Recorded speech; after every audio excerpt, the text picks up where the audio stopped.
Alors déjà, merci à tous d'être présents pour cette table ronde qui a pour thématique l'éducation collective et positive par le sport. Il y aura plusieurs sujets, évidemment, plusieurs thématiques. Donc cette présentation va être divisée en deux parties. La première qui est l'impact du sport dans l'éducation et l'insertion professionnelle. Et ensuite, l'importance d'aller plus loin et d'ouvrir les horizons pour les jeunes. Et pour ça, je suis accompagnée de la crème de la crème. Alors ici va Valérie Lacoste, qui travaille chez Vinci. Présente-toi peut-être pour nous expliquer un petit peu qui tu es. Bonjour à toutes, bonjour à tous. Donc je suis Valérie, je suis enchantée d'être avec vous ce matin. Un tout petit peu être impressionnée d'être à côté de Rai et coach Mamad, mais ça va bien se passer, vous allez me soutenir. Je suis donc Valérie, je travaille pour le groupe Vinci. Et pour le groupe Vinci, je suis en charge d'un programme qui s'appelle Give Me Five. Et Give Me Five, c'est une main tendue aux jeunes, 12 à 25 ans, des quartiers prioritaires de la politique de la ville et des territoires ruraux, pour essayer d'allumer des lumières, avant tout de leur tendre la main, de leur permettre d'accéder à des réseaux, d'avoir confiance en eux aussi. J'en profite parce qu'elles sont devant moi pour remercier Aurore et Sarah, que je vous demande d'applaudir parce que... Bravo. Aurore et Sarah du collectif Y'a plus qu'à, qui est un collectif avec lequel je travaille pour toutes les animations d'art oratoire. L'art oratoire étant bien sûr un des piliers aussi de la confiance, et je m'arrête là pour le moment. Merci. À ta gauche, est-ce qu'on présente Rai, champion du monde? Explique-nous un petit peu pourquoi tu es ici et quel est ton travail dans le sport. Bonjour à tous, merci pour l'invitation. Vous avez bien prononcé Rai, hein, c'est rare parce que Rai c'est au Brésil, ici on voit Rai souvent. Je suis un peu brésilienne. C'est une brésilienne déjà. Juste pour toi aujourd'hui. Bon, chez Rai, moi j'étais sportiste professionnel, j'ai tapé un peu le ballon de temps en temps. J'adorais ça depuis tout petit, mais je viens d'une grande famille des six garçons, dont un autre aussi qui était joueur. Mais j'ai un basketteur aussi qui est parmi mes frères. Et donc là, dans la famille déjà, mes parents ils ont beaucoup valorisé le sport pour nos élevés, pour l'éducation aussi.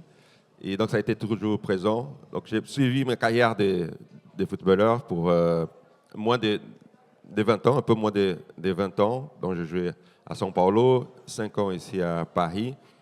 Et après j'ai retourné à São Paulo 2 ans.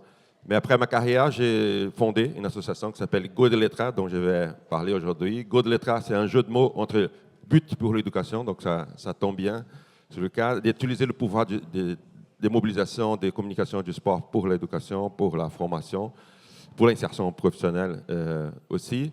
Donc depuis 25 ans, on fête cette année 25 ans des Go de Letra, je vais parler un petit peu plus tard. Mais j'ai plus de temps au milieu associatif qu'au foot, qui est au foot professionnel. Et aujourd'hui, je suis ambassadeur. J'ai une société au Brésil aussi, à côté. Go de Letra, c'est bénévole. J'ai une société à côté qui est un cinéma. C'est toujours lié au sport et la culture. Et ici, en France, maintenant, je suis ambassadeur. J'ai joué 5 ans pour le Paris Saint-Germain. Maintenant, je suis ambassadeur de Paris. Ouais. De Paris FC. Je suis ambassadeur de Paris FC, un beau projet aussi que vous avez déjà connu, mais vous avez beaucoup entendu parler dans les prochaines années. Donc, ma vie est toujours entre Brésil et la France. J'ai plein de partenaires et des amis. J'espère compter avec vous aussi, des amis en France. Et merci. À ta gauche, il y a coach Mamad, fondateur de Football Circle. Est-ce que tu peux nous expliquer en quoi consiste ce que tu fais et ta fondation? Alors, bonjour à tous. Bonjour, voilà, parfait. Bonjour à tous. Alors, moi, je suis coach Mamad, donc je suis créateur de contenu sur les réseaux sociaux avec une communauté de près de 10 millions d'abonnés. Et à côté de ça, je suis entrepreneur. Et j'ai monté Football Circle, qui est une société qui accompagne les jeunes très éloignés. Et j'insiste beaucoup sur le très éloigné, qui ne sont pas forcément là aujourd'hui, à justement s'insérer par le sport. Donc l'association et la société, parce qu'il y a deux structures, œuvrent aussi bien dans le football que dans le basketball, dans les sports de combat ou dans le fitness tout simplement.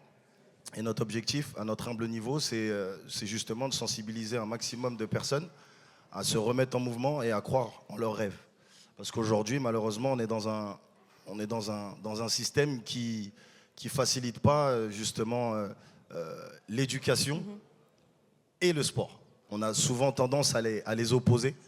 Et nous, on est là pour justement les réconcilier et faire en sorte que, bah voilà, aujourd'hui, un bon athlète, ça va être un bon chef d'entreprise parce que justement, il aura développé des qualités et des compétences qui vont lui servir dans sa vie de tous les jours, dans ses qualités pour manager une équipe, par exemple.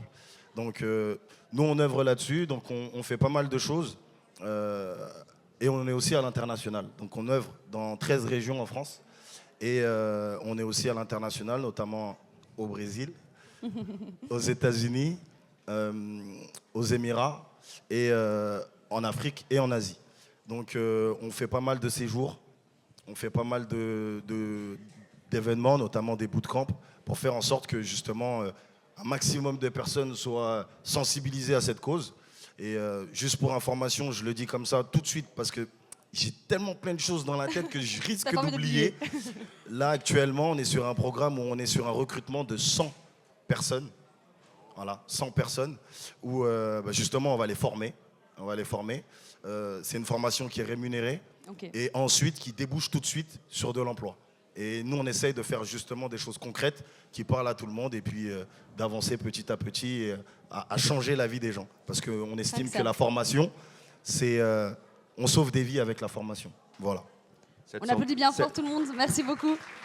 La centaine, là, la formation avec ces centaines de jeunes, la formation, c'est pour quel genre d'emploi? Alors, la formation, c'est pour... il m'a fait une belle passe, là, quand même, parce que c'est vrai que je n'ai pas été précis. Je crois que c'est un très bon joueur. Ouais, c'est un numéro 10, on le voilà, sent. Il a tapé le ballon, vite on fait. Le sent. Donc, alors, c'est à partir du moment où vous avez 17 ans, vous avez envie de devenir éducateur sportif, peu importe le sport, peu importe la discipline, on vous accueille, on vous forme.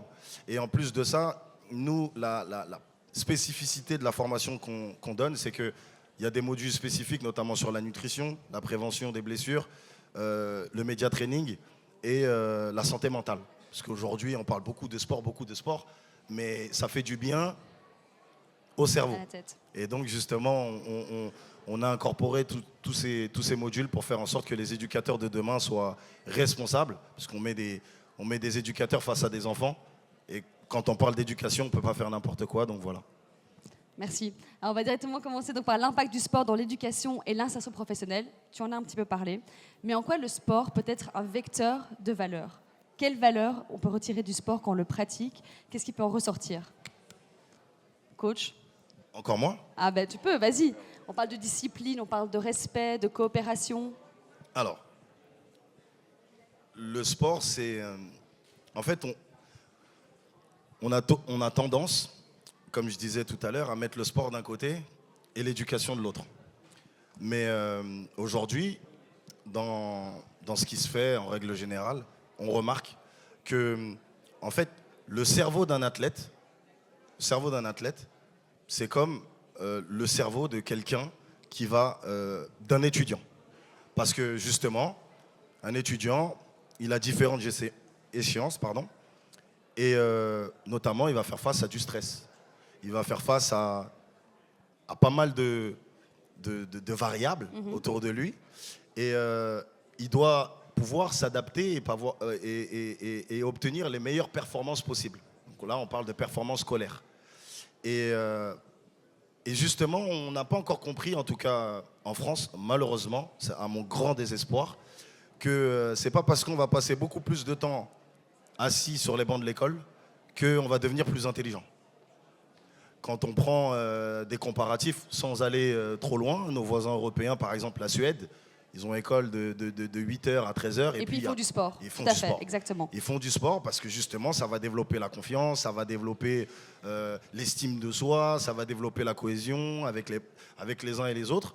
Et ça crée justement une société beaucoup plus saine. Et nous, on œuvre et on milite pour ça. Donc voilà. Tu trouves que le sport est un petit peu dénigré ici en France? Ah, ça veut dire oui. Oui, mais tu peux le dire, hein? Bah, Tu veux- c'est ce que clairement, je dis, exactement, un petit peu. clairement. C'est que, en fait, faut pas se laisser avoir par exemple, les JO qui viennent de se passer. Ok. C'était magnifique, c'était exceptionnel. On a vécu des jeux. Mais c'était une parenthèse.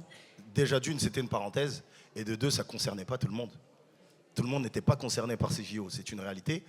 Et nous, aujourd'hui, notre intérêt, c'est de faire en sorte que le sport, partout, qu'on soit dans une ville, dans une grande ville ou dans un village, ça soit accessible.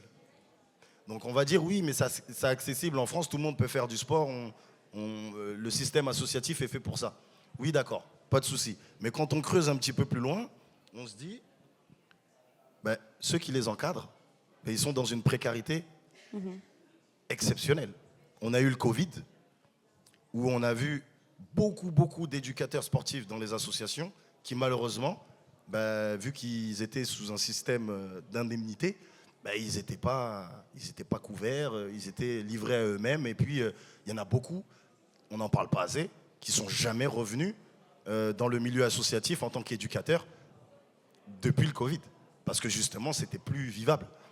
Et en fait, c'est là où moi je dis, attention, on veut de la qualité, on veut former des bons sportifs, etc.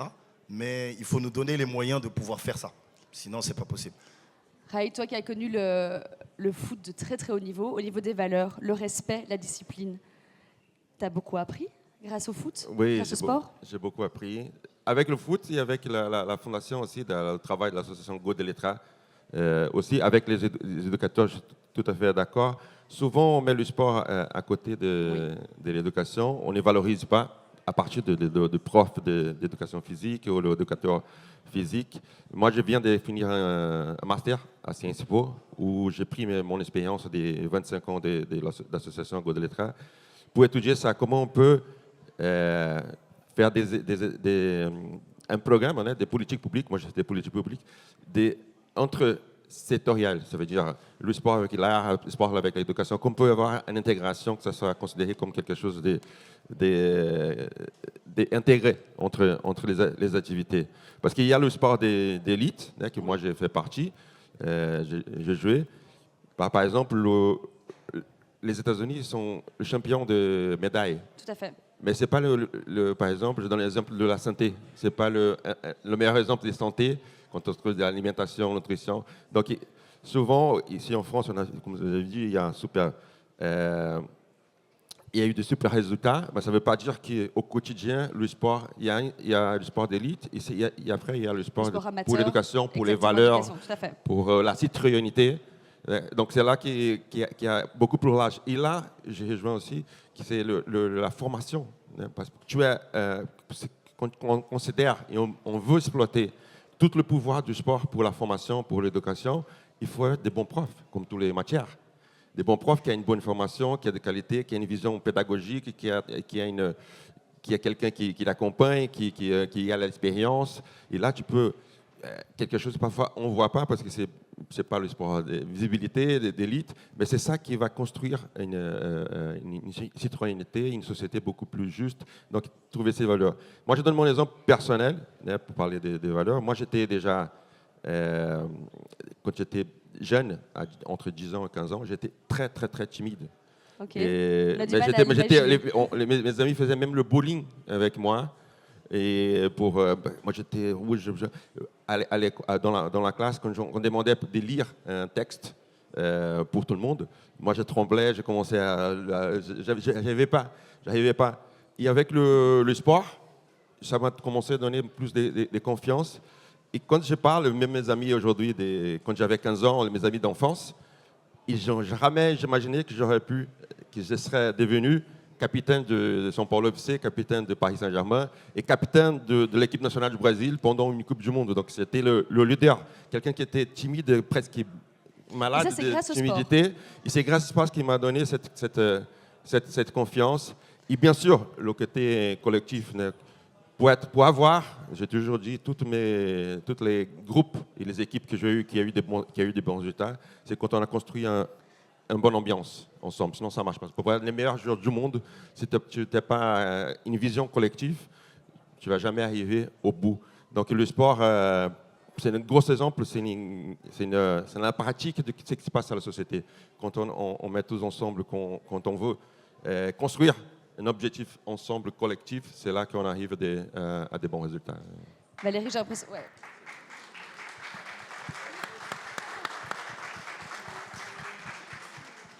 Valérie, j'ai l'impression que tu as envie d'ajouter quelque chose.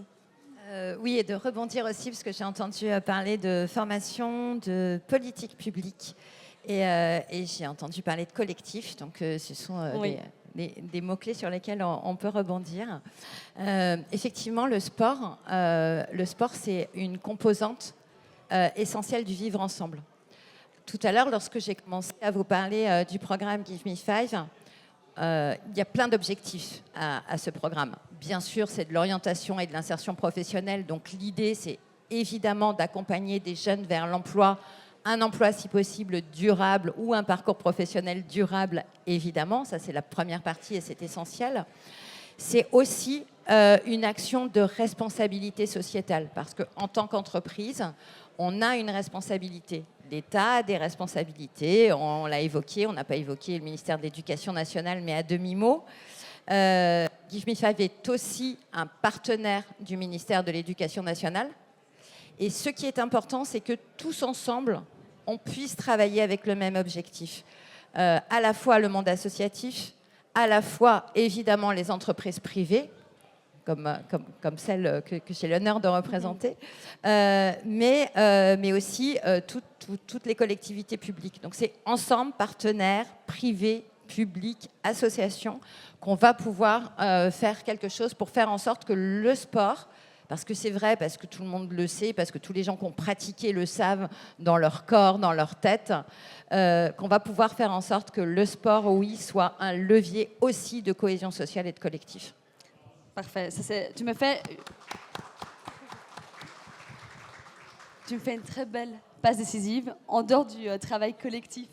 On arrête pas. Ici, c'est le ballon du petit espace, exactement. Quelles sont les autres compétences en dehors du travail par équipe? Est-ce qu'il y a d'autres compétences que le sport peut développer? N'importe quel sport. Hein. En dehors du travail collectif, en équipe. Oui, vous avez parlé du respect. Le respect, oui. D'ailleurs, par exemple, un des exemples qui me touche le plus chez Godeletra, c'est la mixité. Voilà. La cause des genres, quand on commence depuis tout petit à pratiquer le sport ensemble, nous on commence à 3-4 ans, pratiquer le sport ensemble, discuter ensemble les activités, qu'est-ce qu'on va faire, sans différence des genres, ou d'âge, ou des classes sociales. À un moment donné, à 15 ans, quand je vois les jeunes de 15 ans qui ont commencé chez nous à 7 ou même avant, à 15 ans, le regard qu'ils ont par rapport à la cause de la mixité, au regard quand ils font une activité avec une diversité, c'est une autre façon. Tout de suite, on n'a pas besoin de l'expliquer. C'est l'ouverture Il d'esprit. faut avoir des respects. C'est quelque chose qui est déjà qui fait partie déjà de sa formation. Donc, c'est une autre génération qui commence à se former avec une autre vision de vie. Donc, c'est une des choses. Donc, le sport, c'est un levier infini des valeurs. Et ça, c'est un des exemples. Je ne sais pas si vous avez d'autres exemples qui... C'est le principal. Même quand vous voyez le football aujourd'hui, vous trouvez que c'est en cohérence à ce que vous venez de dire, avec le respect, etc. Vous trouvez qu'il est toujours bien présent? Bon, le foot, c'est déjà un peu le réflexe de la société. Hein. On est d'accord. Comme je disais, il y a différence entre le sport d'élite et le sport mais en même temps, ça sert à mettre, comme c'est le réflexe de la société, ça sert à mettre aussi tout ce qu'on a aussi de problématiques dans la société. Donc, quand on voit dans des matchs des manifestations racistes, hein, c'est quelque chose, c'est triste, mais en même temps, c'est bien qui montre qu'on est loin encore d'être... Il y a encore du travail. L'idéal. Donc, c'est quelque chose, quand on voit ça dans les stades, c'est parce que ça existe dans la société aussi. Donc, le fait d'avoir un réflexe, c'est pas différent de ce qu'on vit dans la société. Donc, quand on voit ça, on sait qu'il faut s'indigner, qu'il faut se révolter contre ce genre de manifestations, mais savoir qu'il qu'il faut lutter ça dans le quotidien, pas seulement au moment de l'événement sportif, mais aussi dans le quotidien qu'il faut travailler ça. Mais ça part pas aussi de l'éducation directement, Valérie, si tu as envie d'intervenir là-dessus. Oui, l'éducation, la formation joue un rôle, mais quand on se retrouve dans une situation telle qu'elle a été décrite, où oui, forcément, on va créer un collectif avec une pluralité de profils, d'origine sociale, voilà, de genre, etc., et qu'on va créer ce collectif. Attends, un nouveau micro, voilà. Merci. Merci beaucoup. C'est un discours de preuve. Moi, ce que je voulais aussi ajouter par rapport aux valeurs, aux qualités, etc., aux compétences, moi, j'ai envie de parler de performance aussi. Parce que... c'est toujours mon micro ? C'est bien. Continue. J'ai envie de parler de performance parce qu'aujourd'hui, nous sommes réunis évidemment autour de Expo Favela Innovation Paris. C'est l'entrepreneuriat aussi, Expo Favela Innovation. Et l'entrepreneuriat, c'est évidemment avoir des idées, évidemment avoir suffisamment confiance aussi en soi et éventuellement avoir les réseaux qui aident pour pouvoir passer l'étape supérieure et puis ensuite, évidemment, une mise à l'échelle. Mais c'est aussi l'envie d'agir d'abord, donc de l'action. Donc ça, je pense que c'est la première chose peut-être que peut apporter le sport. À un moment donné, quand on est dans le sport, on est dans l'action, on agit. On n'est pas seulement en train de réfléchir à des choses, on agit. Donc l'action. Et puis évidemment, l'envie de réussir. On est obligé de parler de performance, je crois, et c'est bien en fait d'avoir des ambitions, et c'est bien aussi d'avoir envie de performer, et c'est bien de le rappeler et d'en être fier. Ok, on est bon. Tu parles de réussite. On parle aussi d'échecs beaucoup dans le sport, parce qu'il y en a quand même très très peu qui, au final, réussissent et font une grande carrière. Comment on rebondit après un échec, après une blessure, après une fin de carrière peut-être un petit peu prématurée? Je ne sais pas si toi, Rai, tu peux nous expliquer comment tu as vécu ça, comment tu vis ça. Peut-être tu as eu des compagnons de route. Comment on rebondit après ça, même avec les jeunes? Bon, je crois que une des choses les plus évidentes et plus profondes qu'on apprend dans le sport, c'est d'apprendre aussi à réagir. C'est ça. Bien sûr, quand on est déçu, quand on perd, quand on ne réussit pas des choses qu'on veut y arriver. Mais le lendemain, tu te réveilles, il faut travailler, il faut répondre. Quand on parle de milieu professionnel, je dis toujours que le foot, hein, je trace le parallèle, hein, avec le foot. Le foot, c'est un milieu qu'il faut voir le savoir de gérer les crises. Parce que c'est toujours en crise. Crise, je dis parfois, tu peux gagner 10 matchs de suite, si tu perds un match, on va se mettre en cause. Pourquoi on a perdu, pourquoi on a fait. Et quand on est à un moment des crises, des vraies crises, comment on fait pour rebondir? Donc, l'échec, il y a toujours là. Hein? On a toujours des choses à améliorer. Et à chaque fois, et ça, c'est dans l'esprit, hein, du sport que tu travailles. Parce que dès qu'il y a quelque chose qui ne marche pas, tu n'as pas le temps. Hein? Le lendemain, tu dois travailler ça, tu dois se mettre en cause, qu'est-ce que tu peux améliorer, qu'est-ce que tu as fait, que tu aurais pu faire, tu n'as pas fait. Se remettre en question. Okay. Et ça, c'est une question aussi mentale, mais aussi émotionnelle. Hein. Je vais mettre le corps d'un athlète quand il est au meilleur, c'est quand il est fatigué, mais quand il se récupère le plus vite. Quand il est en forme, tu vas avoir la fatigue, mais tu n'as pas peu de temps, tu récupères, c'est là que tu es très en forme. Et le côté émotionnel, c'est la même chose. Quand tu es en échec, si tu restes dans cet échec, donc si tu ne réagis pas, tu es mort. Donc c'est le fait de la continuité du sport, ça fait en sorte que tu as émotionnellement, tu es toujours en train de réagir à des moments difficiles. Né? Et donc ça t'entraîne à se rebondir, à essayer de surmonter.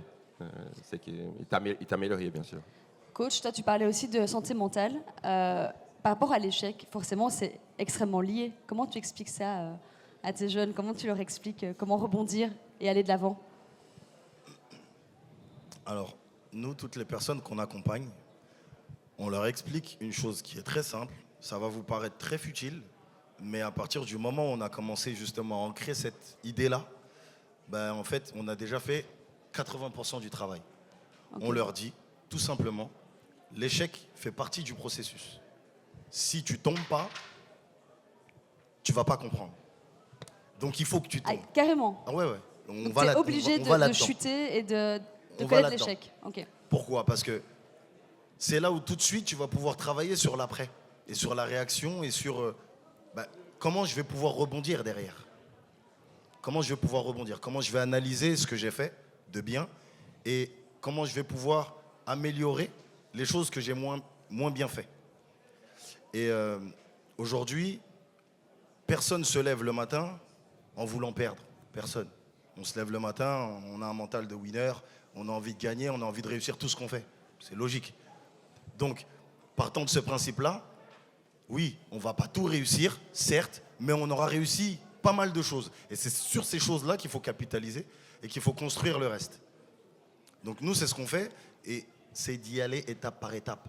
Parce que aujourd'hui, dans le monde du sport, je vais prendre le football toujours comme exemple, parce que ça reste mon domaine d'expertise, je suis désolé, mais on peut le calquer sur tous les autres sports.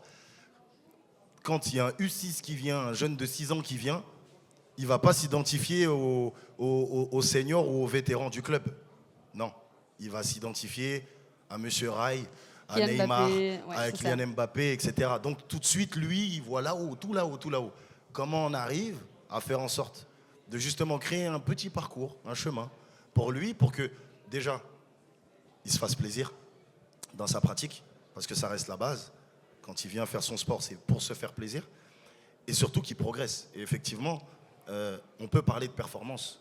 On peut parler et on a le droit de parler de performance. C'est pas que du loisir et on ne doit pas s'améliorer de jour en jour. On a des objectifs techniques, physiques, mentaux. Et justement, l'objectif, c'est de faire en sorte qu'à chaque fois qu'on avance, on est monté un escalier. Sinon, ça n'a pas de sens. Mais tu dis quoi alors à ce petit piou-piou qui a ce rêve-là de devenir un immense joueur et que tu vois que potentiellement ses compétences ne pourront pas l'amener là où il veut? Tu lui dis quoi? Je lui dis, tu vas y arriver. C'est vrai? Je lui dis, crois en tes rêves. Je lui dis, fonce. C'est bien. Pourquoi? Parce que toutes les personnes que tu vois aujourd'hui, c'est à force de travail qui sont arrivées là. C'est à force de discipline, justement. Tu penses que tout le monde peut y arriver? Je pense que tout le monde peut y arriver et que chacun a son niveau, en fait. Tout le monde peut devenir un athlète de haut niveau. Tout le monde dans cette pièce. Moi, tout le monde dans cette pièce peut devenir un athlète de haut niveau. À partir du moment où il a envie et il met les moyens nécessaires pour pouvoir y arriver. Chacun dans son domaine. J'en suis convaincu. C'est beau ce que tu dis. Non, je te jure. Bon, j'ai raconté aussi Godelettrade, c'est 25 ans. Il y a 30 000 enfants et jeunes qui sont passés dans nos centres. Et donc, il y a pas mal d'expériences. Et aussi, on fait l'essaimage, tous les programmes qui ça a bien marché. Ce n'est pas que le sport, comme je dis. J'ai aussi la formation vers l'art, l'association de sport avec l'art, avec l'éducation, avec l'insertion professionnelle qu'on va parler. Ouais. Et il y en a pas mal qui démarrent avec cette envie d'être athlète de haut niveau ou faire un sport. Et qui après, au fur et à mesure qu'ils connaissent d'autres activités, il va faire son choix. Bien sûr, tout le monde peut, je suis d'accord, peut y arriver, mais à un moment donné, il se rend compte que ça ne va pas être une star. Et comment travailler ça. Et donc, à partir du moment, je profite pour féliciter la Expo Favela, tous les entrepreneurs qui sont là. Karina, Koufa et tous les bénévoles, les organisateurs aussi, c'est exceptionnel ce que vous faites. Mais au bon moment, à partir des 14-15 ans, il fait son choix. Mais le sport, ça va rester quelque chose pour la vie. Ce n'est pas parce que tu ne vas pas devenir un joueur, un athlète pro que tu vas lâcher le sport. Le sport, c'est quelque chose pour la vie. Vous jouez au tennis, Exactement. vous êtes journaliste en même temps, vous jouez au tennis, vous avez Tout à beaucoup fait. appris avec le sport aussi. Ça continue de faire partie de ta vie. Donc, quand on fait, et à partir de 15 ans, on les aide à construire un projet de vie. Est-ce que vous voulez faire par le sport? pas un sportiste professionnel, mais un éducateur sportif peut-être, ou faire un autre pâtissier, d'autres choses. Et donc, à partir du moment qu'il choisit son chemin, on invite un partenaire qui a la technique, pour l'accompagner s'il veut devenir un entrepreneur d'une autre matière, pour l'accompagner. Mais on continue à travailler dans le sport, les valeurs humaines. Donc il y a le côté technique et plus les valeurs humaines ça va rester pour la vie et que ça va l'aider à n'importe quel métier qu'il va choisir dans le futur. Très bien. On parle de l'insertion professionnelle. Valérie, tu peux peut-être nous expliquer ton projet avec le PFC qui s'insère complètement là-dedans dans cette thématique-là. Peut-être nous en parler un petit peu plus du projet qui est quand même très joli. Alors, effectivement, Give Me Five, c'est un programme qui existe depuis 2018 et il se trouve que nous sommes, Vinci, partenaires du Paris FC depuis 10 ans. Donc, c'était avant même la création du programme Give Me Five. Bon, on peut applaudir le Paris FC. Et tout ce qui se passe et tout ce qui va encore se passer pour ce club. Alors, on est partenaire à plusieurs niveaux, échelles. Voilà, ça suppose un certain nombre de choses. Peut-être que je laisserai Rai parler de la Vinci Cup éventuellement ou de choses beaucoup plus sportives. Et puis, la dernière initiative, c'est avec Paris FC Academy et avec un groupe de 60 jeunes. Mixtes, je tiens à le dire. Donc, des garçons et des filles qui sont en première et terminale. Donc, c'est une sorte de sport-études, en fait. En première et terminale générale et technologique, il y a une voie STMG et commerciale. Ils sont 60 et on va les voir toute l'année à raison d'un rendez-vous par mois pour les accompagner dans cette réflexion-là, justement, on l'a évoqué. Ils ne seront peut-être pas tous de grands joueurs d'élite. Ils peuvent avoir aussi ils rencontrer des difficultés, ils peuvent être blessés, ils peuvent avoir un certain nombre de choses. Ils peuvent aussi devenir de très grands joueurs qui auront besoin à un moment donné de réfléchir à leur reconversion professionnelle. Donc le champ des hypothèses pour commencer à les aider à réfléchir à d'autres métiers, d'autres passerelles, et au transfert de compétences, puisque c'est bien le sujet du transfert des compétences qu'on évoque aujourd'hui. On a évidemment parlé de toutes les qualités merveilleuses qui vont nous accompagner toute notre vie quand on a fait du sport enfant ou adolescent, et de toutes les compétences qui sont transférables. Toutes les compétences, en réalité, sont transférables. Et c'est ça qui est intéressant, c'est de voir quel pont on va pouvoir faire, créer, quelle étincelle on va pouvoir allumer dans leur regard pour qu'ils ouvrent le champ des possibles. Comme le disait coach Mamad, en gros, tous les jeunes qu'on voit, on les a rencontrés déjà plusieurs fois, hein, c'est 60 filles, garçons. Encore une fois, pourquoi je dis mixte, c'est parce qu'en général, évidemment, ils n'ont pas les entraînements ensemble, qu'ils n'ont pas cours ensemble et que quand on les voit ensemble. Donc c'est une des rares occasions pour que ces premières et terminales filles et garçons soient vraiment ensemble. Première chose, premier atelier, on a commencé à les faire parler sur aujourd'hui, là, maintenant, comment vous vous voyez et vous avez envie de faire quoi? C'est quoi votre rêve professionnel? Bon, évidemment, je ne vais pas vous surprendre, à 100%, on avait exactement la même chose. Bonjour, je suis là pour devenir joueur de football professionnel, évidemment. Et quand on creuse un tout petit peu, c'est « et depuis quand ?» Alors, je crois que c'était 3 ans, 4 ans, 5 ans. Enfin, en gros, c'est exactement ça. C'est exactement. Et puis, ils ont les yeux qui brillent, évidemment. Les yeux qui brillent, c'est l'essentiel pour démarrer quelque chose, que ce soit n'importe quoi d'ailleurs, pour entreprendre, il faut les yeux qui brillent. Et le but du jeu, ça va être de faire en sorte de continuer à ce qu'ils aient les yeux qui brillent toujours, de continuer à leur donner l'énergie et la confiance pour qu'ils poursuivent leurs rêves, mais de leur demander de faire un petit pas de côté aussi. Donc voilà, à raison de tous ces rendez-vous, on va travailler là-dessus avec un certain nombre d'ateliers, de coaching en petits groupes. Et puis à la fin de la saison, donc l'année scolaire, l'éducation nationale dit année scolaire, à la fin de la saison en juin, on leur posera la même question. Alors là, maintenant, si tout était possible, qu'est-ce que vous auriez envie de faire? Et on espère qu'il y aura un peu plus d'autres réponses qui ouvriront les possibles au-delà de joueurs professionnels, dans le sport ou pas.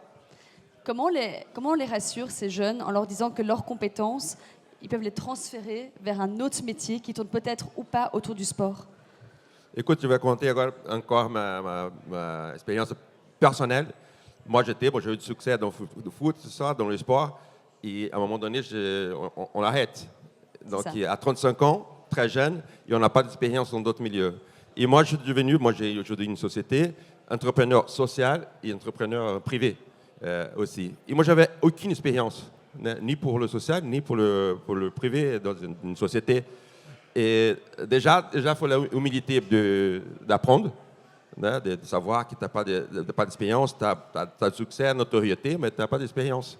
Donc, l'humilité d'apprendre avec les autres, donc former une équipe. Et moi, j'ai déjà donné à peu près 200 conférences à des grosses sociétés pour parler de ça. Qu'est-ce que j'ai appris dans le sport qui m'a aidé dans d'autres métiers? Donc déjà, la gestion des crises. Oui. Comment on gère, adaptation. Parce que moi, je suis parti du Brésil, je suis venu en France, c'est une autre culture. Comment tu t'adaptes à une nouvelle culture?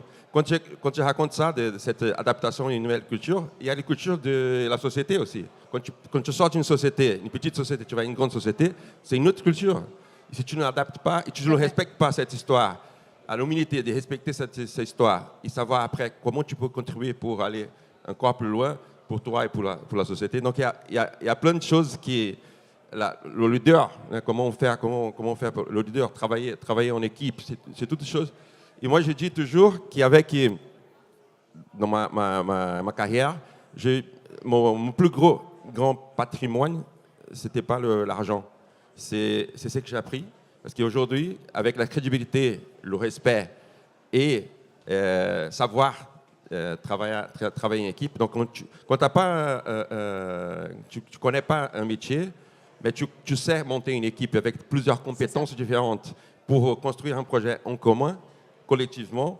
Déjà, l'humilité de savoir que pour arriver à un but, tu as besoin de plusieurs compétences différentes. Donc, mettre des gens compétents avec des différentes choses que toi, tu ne connais pas, mais tu sais, et mettre ensemble et construire une motivation pour faire. Donc, quand tu sais travailler en équipe, tu as la crédibilité et tu as l'humilité d'apprendre, tu peux faire n'importe quel métier dans la vie. Coach, toi, chez Football Circle, tu leur ouvres ce champ des possibles. Ouais. Très inspirant, très inspirant. Tu leur ouvres aussi ce champ des possibles? Alors, on va faire un peu de philosophie. Ah. Alors, nous, on a choisi on n'a pas choisi notre nom au hasard. Quand on s'est dit le cercle du football, on peut mettre le cercle du basket, le cercle du fitness, on peut faire pas mal de choses avec ça. Et en fait, on s'est dit, comment on va réussir à mettre, dès le départ, tout le monde au cœur du projet. Tout le monde au cœur du projet. Ça veut dire qu'en fait, nous, l'objectif, c'est de créer justement du partenariat avec les différents professionnels qui vont justement encadrer la carrière de nos athlètes. Je donne un exemple tout bête. On a un contrat avec les parents, on a un contrat avec les enfants, on a un contrat avec les agents, un contrat avec ceux qui vont s'occuper de la communication. On va tous travailler en équipe dans un seul intérêt, l'intérêt de l'athlète. Ça veut dire que aujourd'hui, on est obligé d'avoir un accompagnement 360 et holistique, sinon ça ne peut pas fonctionner. Donc je reviens au tout début où on disait il faut que tous les acteurs soient ensemble, main dans la main, pour pouvoir faire avancer la jeunesse. Et nous, aujourd'hui, sur ce volet-là, que ce soit en France ou à l'étranger, on a toujours la même méthodologie, où justement, on met tout le monde autour de la table pour faire en sorte d'atteindre les objectifs. Sinon, malheureusement, à un moment donné, il y a un déséquilibre et l'échec est inévitable.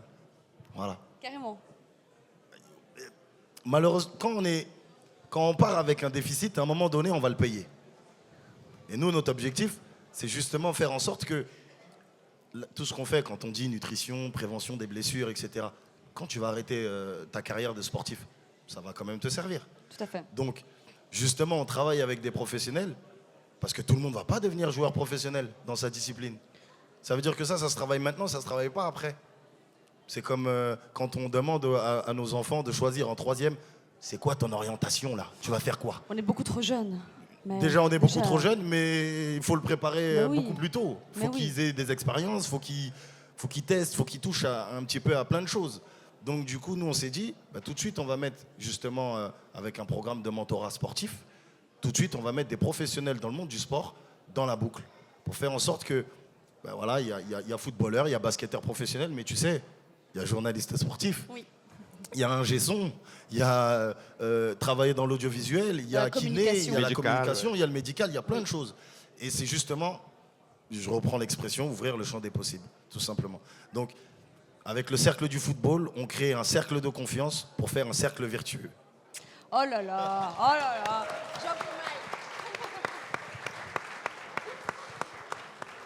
Quel conseil, tous les trois, vous donneriez aux jeunes qui veulent allier passion, un métier passion, leur passion et en faire leur métier? C'est pas facile. Ah ah. Vous avez 2 minutes. Non, déjà, bon, je vais juste... ouais, on va finir. Je rigole, je rigole. Mais oui, on parlait tout à l'heure, il a donné plein d'exemples.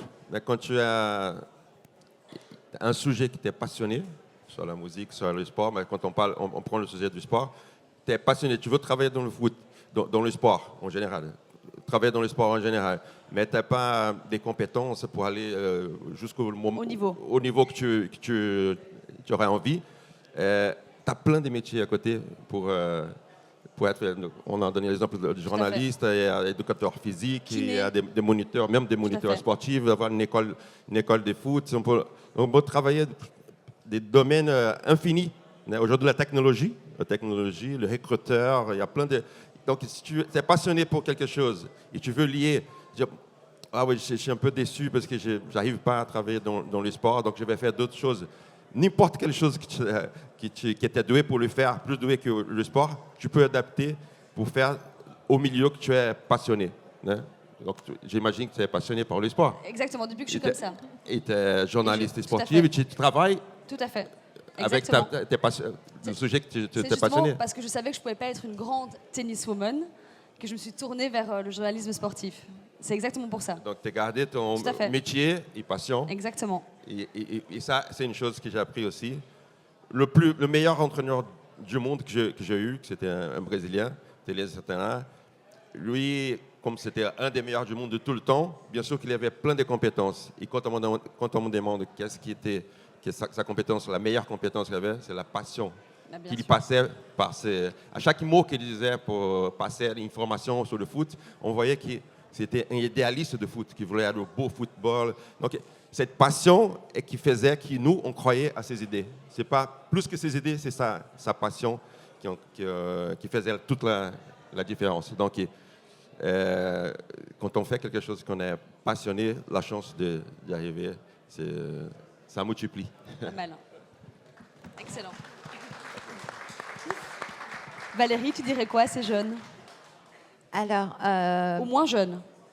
Alors, toi, tu es venu avec ta question. Moi, je vais venir avec ma Avec réponse. allez, Je fais un petit pas de côté. Tu as posé la question sur la passion et comment, effectivement, faire en sorte qu'ils puissent allier leur passion. Et en fait, moi, j'ai envie de parler de ceux qui n'ont pas de passion, ou en tout cas qui ne croient pas en avoir, ou en tout cas qui ne l'ont pas encore découverte. Je parle de ça parce que dans le programme Give Me 5, on accompagne donc des jeunes collégiens, au départ à partir de la 3e, pour effectivement commencer à faire en sorte de leur faire se poser les bonnes questions sur qui ils sont, ce qu'ils aiment. Pas forcément tu veux faire quoi plus tard, parce que c'est une question très compliquée, mais tu sais si tu aimes plutôt travailler seul, plutôt être seul, réfléchir seul, plutôt agir avec les autres, si tu aimes bien faire des choses différentes tous les jours, ou si au contraire, une forme de rituel, de faire la même chose tout le temps, te rassure, te plaît, si tu aimes aller au fond des choses, ou au contraire, si tu es créatif, si tu aimes travailler dehors, ou si tu aimes travailler dans un bureau, etc. Et puis on s'est rendu compte, mais c'est coach Mamad qui l'a dit tout à l'heure très justement, la troisième, c'est trop tard pour l'orientation. C'est beaucoup trop tard parce qu'en fait, ce qui va se passer, c'est que dans leur immense majorité, sauf les immenses chanceux qui ont une passion et qui vont pouvoir aller au bout, dans leur immense majorité, à 15 ans, ils ne savent pas du tout ce qu'ils vont faire. Et en fait, on va choisir pour eux, en fait. Ceux qui vont pouvoir passer en général, ils vont aller en général. Et les autres, ils vont aller en techno ou pro. Et sur les gens qui vont en techno ou pro, il y en a très peu qui l'ont choisi. Or, la voie technologique et la voie pro, c'est génial. Il y a des métiers extraordinaires, formidables, dont il faut parler, qu'il faut évoquer, et pour lesquels il faut faire en sorte que les jeunes puissent avoir des yeux qui brillent. Mais il ne faut pas en parler en troisième parce que c'est joué. C'est trop tard. Donc, on accompagne les jeunes depuis la cinquième, quatrième, troisième, pour faire en sorte que cette orientation, elle soit choisie, et si possible, de faire en sorte qu'ils découvrent une passion, parce que quand on a effectivement la passion de ce qu'on fait, ben on y arrive.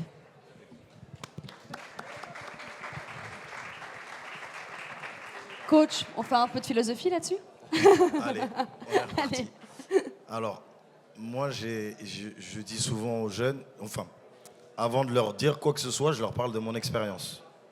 Je leur parle de mon expérience dans le sens où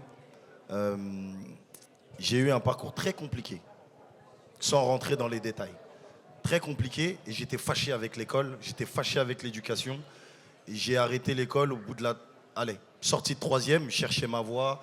On m'a envoyé en cuisine. J'ai essayé, ça m'a pas plu. On m'a envoyé en pâtisserie, j'ai essayé, ça m'a pas plu. On m'a envoyé en boulangerie. C'est les cousins, ça m'a pas plu. Et à un moment donné, j'ai dit non, stop. Stop. Tant que je ne sais pas ce que je veux faire et tant que je n'ai pas de passion, et c'est important d'en parler, parce que tout le monde n'a pas tout de suite le truc, bah, j'ai dit je fais rien. Et je me suis laissé aller. Donc pas mal de soucis, etc. J'étais déscolarisé pendant 2 ans. J'étais déscolarisé pendant 2 ans, je ne savais pas où j'allais, etc. Et en fait, moi, ce qui m'a sauvé, c'est le sport. C'est le sport, parce que, bien évidemment, j'avais ce rêve de devenir professionnel. Et en fait, j'ai rencontré les bonnes personnes. Et c'est pour ça que dans notre programme, on met du mentorat. Parce qu'ils nous ont justement permis de pouvoir enlever les œillères. Désolé, j'ai envie de parler avec les mains, parce qu'on parle beaucoup avec les mains chez nous. D'enlever les œillères et de nous montrer tout ce qui était faisable. Tout ce qui était faisable. J'ai repris mes études. Bon, j'étais avec des personnes qui avaient 2 ans, 3 ans moins que moi, mais c'est pas grave. J'ai repris mes études très modestement avec un BEP vente. Ensuite, je suis parti en bac pro vente. Et ensuite, j'ai fait une licence de psychologie. Incroyable. J'aimais pas l'école, j'aimais rien du tout. Et en fait, à partir de ce moment-là, je me suis dit, en fait, je ne peux pas ne pas partager et ne pas continuer à faire en sorte que d'autres personnes n'utilisent pas le même chemin que moi. Donc, je me suis dit, je vais coacher. Je vais encadrer, je vais faire en sorte qu'un maximum de personnes évitent, justement. Donc, ma mission... Leur partager de ton expérience, en fait. Exactement. Ma mission, c'est ça, c'est de faire en sorte que tu ne tombes pas dans le trou dans lequel je suis tombé. Aujourd'hui, avec tout le réseau que j'ai pu faire, parce que c'est la loi de l'attraction, à partir du moment où on est en mouvement, il y a plein de choses qui arrivent. Aujourd'hui, je me retrouve devant vous, alors que il y a 4 ans, j'étais tranquillement dans ma chambre, en train de faire du contenu pour 15 personnes. Et en fait, aujourd'hui, grâce au sport, aujourd'hui, je suis élu municipal, je suis maire adjoint à la jeunesse, à l'insertion, à l'emploi. Je suis créateur de contenu sur les réseaux sociaux avec une communauté de plus de 10 millions d'abonnés. Et aujourd'hui, on forme et on éduque la prochaine génération à justement former les prochains. Donc tout ça, c'est un point de départ, la passion, le sport et notre expérience. Et surtout, de la bienveillance de la part des adultes qui ne vont pas prendre les jeunes qu'ils accompagnent comme des jeunes. Tu connais rien, je connais tout. Non. C'est pas vrai. Parfois, les jeunes connaissent beaucoup plus de choses que nous et on a beaucoup à apprendre d'eux. Donc aujourd'hui, c'est ce que je dis aux jeunes, c'est croyez en vous. Et même si des adultes ne croient pas en vous, croyez en vous quand même. Foncez et arrivez à atteindre vos objectifs. Et en tout cas, il y a des adultes bienveillants qui sont là pour vous aider à atteindre les objectifs. Et encore merci à Expo Favela de permettre justement à des personnes de pouvoir s'exprimer, de pouvoir échanger et de pouvoir justement connecter avec un maximum de personnes venues de différents milieux. Voilà. Merci.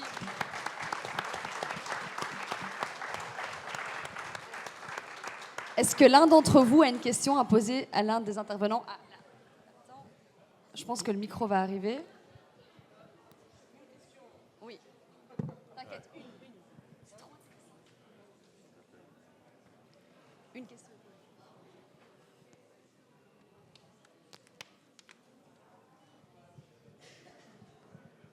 Attends, je pense. Ah. Non.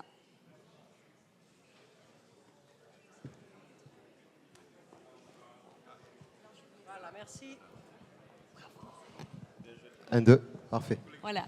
Merci. Bonjour tout le monde déjà. Merci à Expo Favela de nous avoir accueillis ici. Et puis merci pour la qualité de votre intervention. Je m'appelle Camille Picoulas, je suis coach et entrepreneur. J'ai créé une solution qui met la technologie au service des athlètes et de leurs proches. Alors, c'est un projet qui a été mûri suite à plusieurs expériences dans l'éducation nationale, mais aussi par les associations et les institutions sportives, et enfin en qualité, de parents accompagnants, parce que j'ai mon petit frère qui a connu le centre de formation d'un club professionnel. Il a fait tout son parcours dans un club pro à 18 ans. À quelques jours avant de signer un contrat stagiaire pro dans le football, son parcours s'arrête. Suite à cette expérience, c'est pour ça que Athletech parle plutôt d'expérience plus que d'échec, il y a des opportunités qui sont nées. L'opportunité aujourd'hui, c'est qu'on a pu créer justement une association pour faire de la prévention, de la sensibilisation et en parallèle, un projet entrepreneurial, justement pour pouvoir mieux sensibiliser et avoir une certaine crédibilité, à juste titre, je ne sais pas. Ma question est aujourd'hui, j'ai créé ce projet, à chaque fois que je toque, les projets ou les organismes qui proposent de l'accompagnement, lorsqu'il s'agit du financement, tout bloque. Tout bloque.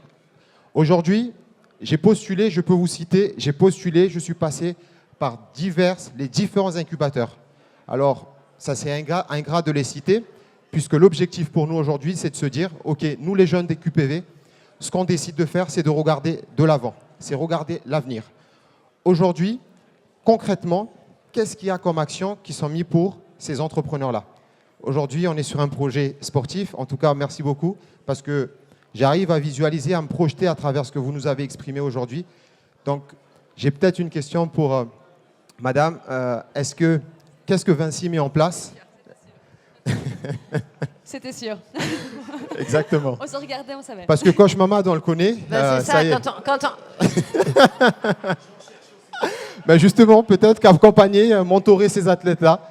Et puis, Monsieur Rai, il n'y a plus besoin de le présenter, je pense. Donc, on le sait déjà. À vous, merci beaucoup.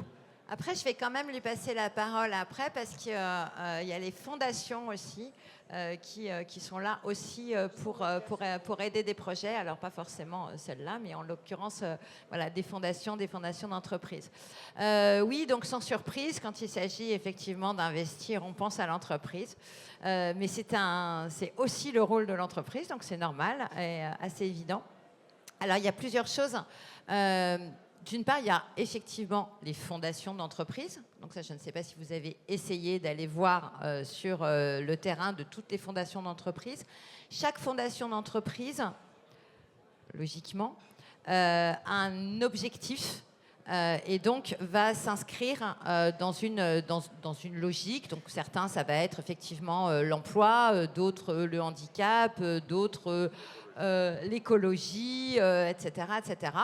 Donc il faut effectivement essayer d'avoir de cartographier, et ça je ne sais pas si vous êtes aidé là-dessus, mais ce serait intéressant d'avoir une aide, un mentorat. On parlait du mentorat. Le mentorat, ça sert à ça aussi dans les entreprises.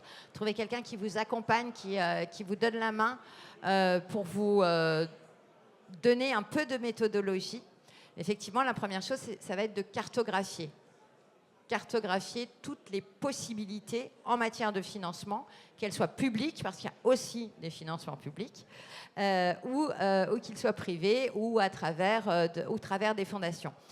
Et puis, il y a le mentorat, on en a parlé. Il y a aussi des programmes RH, typiquement. Typiquement, moi, je ne suis pas dans le cadre, je n'interviens pas avec Give Me Five dans le cadre d'une fondation. C'est vraiment la direction des ressources humaines du groupe qui finance cette opération, puisque c'est orientation, insertion professionnelle, c'est évidemment un sujet RH. On est au cœur du sujet RH. Et je travaille avec beaucoup aussi d'associations. Donc, je ne sais pas quelle est, vous, aujourd'hui, votre feuille de route. Je ne sais pas ce que vous présentez aux investisseurs. Ça vaut le coup d'être accompagné aussi pour préparer son dossier. Ça, j'imagine que vous le savez aussi. Et je ne sais pas non plus quel est votre modèle. Est-ce que votre modèle entrepreneurial, c'est intéressant aussi de réfléchir à ça, au modèle. Ça peut être aussi un modèle public-privé. Bon, je n'ai pas la réponse, mais j'ai des pistes de réflexion. C'est très bien. Merci beaucoup. En tout cas, tu es au bon endroit. Une toute petite dernière question. Vas-y. Toute dernière. On pourrait parler pendant des heures, mais vas-y. Non, rapidement. Bonjour, moi je m'appelle Sadio. Donc je suis intervenant psychosocial. Et en fait, ma question, elle va tourner autour de l'éducation. Ça veut dire qu'aujourd'hui, je travaille beaucoup avec des familles et des jeunes. Mais c'est souvent des problématiques familiales qui sont causées par la désillusion du projet sportif. Et en fait, moi, ma question, c'est comment faire aujourd'hui pour qu'un jeune puisse être très bon dans le sport et très bon à l'école, et qu'il fasse un choix conscient, et que ce ne soit pas soit je suis bon à l'école, soit je suis bon qu'à l'école. Et donc, est-ce qu'il y a des possibilités, ou comment on devrait faire pour travailler à faire en sorte que l'école et le sport soit justement le levier d'éducation principal pour les jeunes? Aïe. Merci. En France